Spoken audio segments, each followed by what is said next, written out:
राज्य सरकार की नकल लीक माफिया के खिलाफ में कार्रवाई करते हुए पूर्व में हुए प्रधानाध्यापक व्याख्याता कृषि विज्ञान 2022 जिसका एग्जाम 2022 में हुआ था, उस पेपर में गड़बड़ियां हुई थी।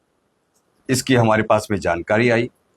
उस जानकारी को फर्दर डेवलप करते हुए एसओजी के द्वारा उसमें ये खुलासा किया जा रहा है कि उस टाइम में वो पेपर लीक हुआ था और जो कैंडिडेट सिलेक्ट हुए थे वो लीक के बेसिस के ऊपर हुए थे।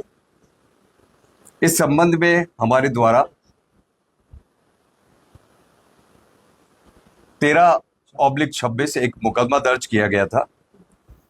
वो मुकदमा दर्ज होने के बाद में जिन मुलजिमों की हम तलाशी कर ढूंढ रहे थे, वो मुकदमा दर्ज हुआ था फर्जी डिग्री के बेसिस के ऊपर कि डिग्री उसमें फर्जी ली गई है और फर्जी डिग्री के बेसिस के ऊपर सिलेक्शन हुआ है।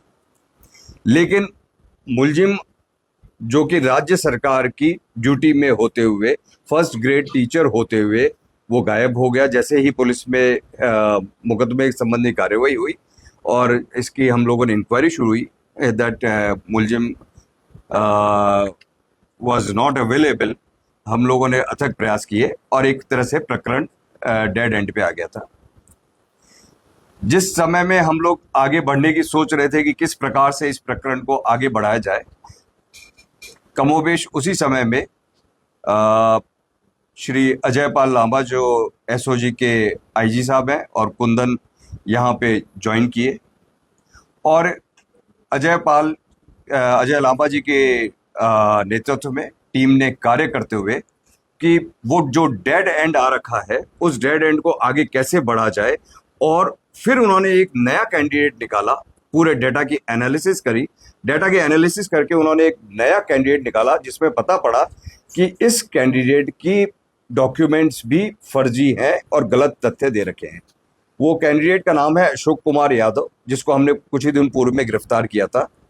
उस कैंडिडेट ने अपनी जो डिग्रीज थी उस एग्रीकल्चर में फर्स्ट ग्रेड के टीचर बनने के लिए आपको 4 पर्टिकुलर ब्रांचेस होती है, उसी में एमएससी की डिग्री किया हुआ होना चाहिए, लेकिन उसके पास में वो डिग्री नहीं थी। दूसरा, उसने ओपीजेएस से अपनी बीएड की डिग्री में परसेंटेज लिख रखा था, अपना रोल नंबर लिख रखा था, लेकिन पासिंग ईयर में लिख दिया था अपीयरिंग कि भाई आपके पास में परसेंटेज अवेलेबल है। इन सब कागजों को जब आईजी साहब की नेतृत्व वाली टीम ने खंगाला तो ये विसंगतियां प्राप्त हुई। हमारे द्वारा उस क्रिमिनल को अरेस्ट किया गया। उस अशोक कुमार यादव को गिरफ्तार करने के बाद में पूछताछ की गई।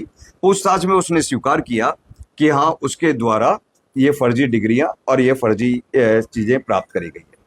लेकिन इसमें सबसे इम्पॉर्टेंट चीज़ ये रहा, जो एसओजी की टीम है जिसमें आईजी साहब, डीआईजी परिस और साथ में कुंदन, इन तीनों ने मिलके रात को बैठ के ये चेक किया कि इस आदमी के मार्क्स में बड़ी डिस्क्रिपेंसी आ रही है कि इसके जनरल स्टडीज के मार्क्स तो बहुत ही कम आ रहे हैं, मतलब कि करीब 35% 40% आ रहे हैं, जबकि जो सब्जेक्ट है इसका एग्रीकल्चर जिसकी इसके पास में फर्जी डिग्री है उसमें ये टॉप कर रहा है और ऑल इंडिया पे ये थर्ड टॉपर, ऑल राजस्थान में ये थर्ड टॉपर बना है। तो इस चीज को देखते हुए ये डाउट हुआ कि जरूर कहीं ना कहीं पे पेपर लीक है। उसके ऊपर उससे गहनता से पूछ हुई। उसने फिर एक्सेप्ट किया कि विनोद रेवाड़ नाम के एक क्रिमिनल है जो पेपर लीक सरगना का मेंबर रहा हुआ है। उसके माध्यम से वो विनोद रेवाड़ शेर सिंह उर्फ अनिल उर्फ शेर सिंह के मीणा के गैंग का एक सक्रिय मेंबर है। उससे इसने ये पेपर 7 लाख रुपए में प्राप्त किया था और पेपर पढ़ के वो उसने अपने एग्जाम दिया था। चूंकि उसको सामान्य ज्ञान, जनरल स्टडीज का पेपर नहीं मिल पाया, तो इसलिए सामान्य ज्ञान में तो उसके नंबर बहुत कम आए और दूसरा वाला पेपर उसके पास में अवेलेबल था, तो उसने उस पेपर को पूरा शानदार किया और टॉप रैंक, उसने 3rd रैंक पूरे राजस्थान में हासिल करी।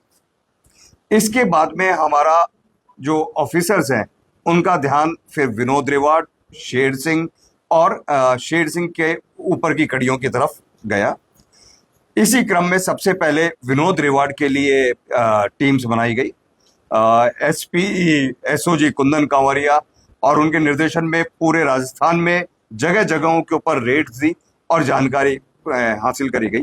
उन्हीं जानकारी में शेर सिंह का और विनोद रिवार्ड का, जो हमारे पास में पहले इंफॉर्मेशन थी कि ये दोनों साथ में हैं, वो चीजें पुख्ता एक तरह से एस्टेब्लिश हुई।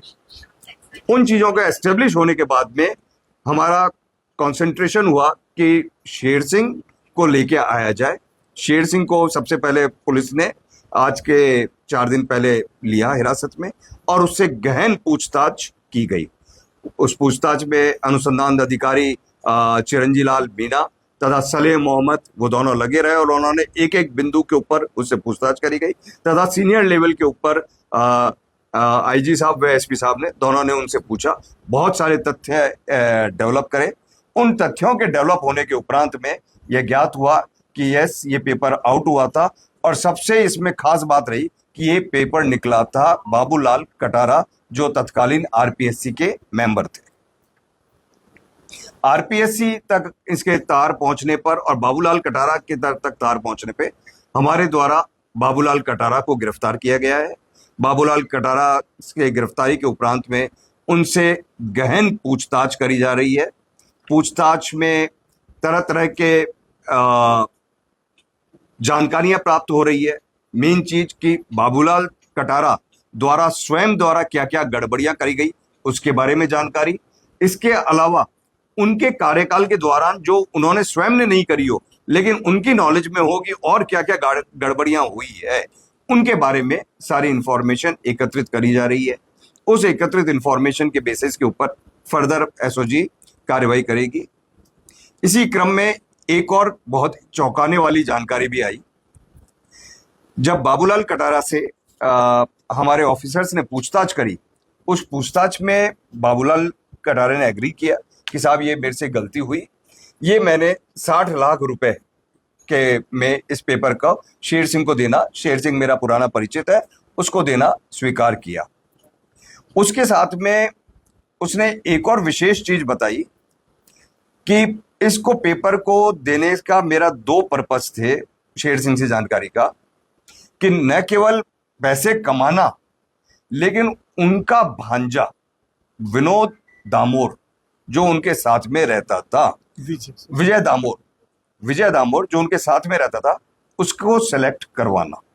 यह एक सबसे बड़ी इंपॉर्टेंट चीज इसमें यह और जानकारी आई कि विजय दामोर ने भी फर्स्ट ग्रेड का एग्जाम का पेपर भरा था टीचर का, लेकिन उसका सब्जेक्ट ज्योग्राफी था, भूगोल शास्त्र। भूगोल का पेपर बाबूलाल कटारा द्वारा नहीं बनाया जा रहा था, तो उनके पास में इस पेपर की एक्सेस नहीं थी और वो अपने लेवल पे विजय दामोर पास होने लायक नहीं था। तो उन्होंने शेर सिंह से ये डील करी कि मैं तुमको ये पेपर दूंगा और लेकिन साथ में एक और शर्त रहेगी कि तुम विजय दामोर के लिए भूगोल एवं जनरल स्टडीज का पेपर लेके आओगे। तो वो डील उनकी एस्टेब्लिश हुई। उन्होंने कहा कि ठीक है, हम ये वाला पेपर आपको प्रोवाइड करवा देंगे आपके बच्चे के लिए और आप हमको ये दें। उस क्रम में विजय दामोर के पास में पेपर प्राप्त हुआ था।